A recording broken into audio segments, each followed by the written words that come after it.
ఇసుక రేణులు లెక్క పెట్టు అబ్బాయి అంటే, ఇసుక రేణులు లెక్క పెట్టేది ఏంది ప్రభువా? ఎవరు లెక్క పెడతారా ఇసుక రేణులు?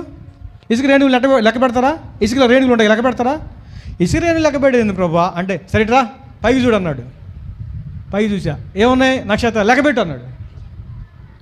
నక్షత్రాలు లెక్క పెట్టేది, ఇసుక రేణులు లెక్క పెట్టేది ఏంది, నక్షత్రాలు లెక్క పెట్టేది ఏంది ప్రభా? అసలు ఏంది ప్రభా అంటే, నీకొక్కడై ఉన్న నీ కొడుకుని నువ్వు నాకు ఇవ్వడానికి వెనుది లేదు కాబట్టి అంత విస్తారమైన సమూహాన్ని నీకు ఇస్తున్నాను అన్నాడు.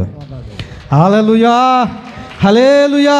ఏమంటే అబ్రహాం చూసారా, ఎంత తెలియగలడు, ఒకటి ఇచ్చేసి ఎన్ని కొట్టించాడు చూడండి. ఆ కిందే ఉంటుంది 17వ వచనంలో, నేను నిన్ను ఆశీర్వదించి ఆకాశ నక్షత్రం వలె సముద్రమందలి ఇసుక రేణుల వలె చేస్తానన్నాడు. ఎప్పుడైతే అబ్రహాము త్యాగం చేయడానికి, తనకిచ్చిన దాన్ని త్యాగం చేయడానికి పూనుకొని ముందుకు వచ్చాడో విస్తారంగా పొందుకున్నాడు. ఈ రోజున విశ్వాసులందరికీ తండ్రి ఎవరో?